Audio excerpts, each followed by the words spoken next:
Lakini Zaka za kazi tunasikia kwamba Fei Toto hauzwi, na Azam mmetoa tangazo la ogopa matapeli kwamba Fei Toto hauzwi. Lakini Djibril Sila anamaliza mkataba wake msimu huu ambao unakwenda ukingoni. Hili lipoje? Zakaria Thabiti, Zaka za kazi. Yaani walomuhusisha ni wakina nani? Taarifa nyingi zimetokea kwamba Fei huenda akaondoka kutokana na ofa mnazopata.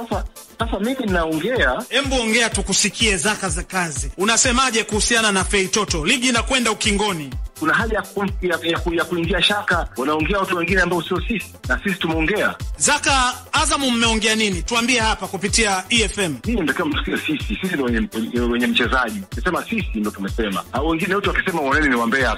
Kwa hiyo wambea. Wambea wanasema mambo yasiyowahusu. Basi wala hamna haja ya kushangaa. Yaani sisi washangaze hiyo kitu. Kwa unathibitisha hapa Fei Toto pamoja na Djibril Sila tutawaona msimu ujao katika viunga vya Azam. Nitaona kwenye mechi ijayo, mechi ya Manyara. Hicho ndio kitu ambacho naweza confirm kwamba atakuwepo. Kwa mapenzi ya mwalimu, kwa sababu mwalimu anaweza asiwapange. Sio msimu ujao tena, Zaka za kazi. Mambo ya msimu ujao mimi siwezi kugarantia. Siwezi kugarantia hasa kwa wachezaji ambao hatuna mkataba nao, kwa sababu ila hadi sasa mkataba wake unakwenda kuisha mwisho wa msimu huu. Lakini kwa wachezaji ambao wana mkataba na sisi, naweza nikasema kwamba huyu tutakuwa naye, sababu sina shaka. Kwa mfano Fei Toto. Yes, na wengine wengi tu. Kwani ofa mlizopokea mpaka hivi sasa zipoje kwa ajili ya Fei Toto? Hakuna ofa, yani hakuna ofa yoyote iliyokuja mpaka sasa, na watu hawawezi kuleta ofa kwa sababu wanaogopa. Wanajua si hatutaki. Yani sisi hatuna tabia ya kupokea ofa ya mtu. Kwa kama kuna mtu unamjua anataka ofa na sisi, mwambie aache. Wydad Casablanca wanasawazisha hapo.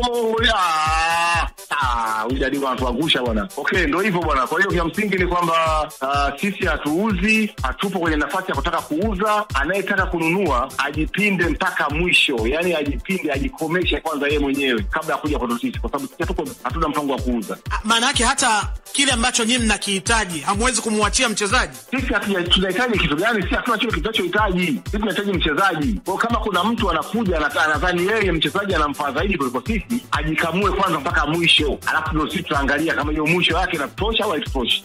Lakini sisi hatujaweka sokoni wala hatuna nia ya kumuuza wala hatuna nini. Kwa hiyo wasifikiri kwamba tuna pressure, hatuna pressure yoyote. Mchezaji ni wa kwetu na tuna furaha naye.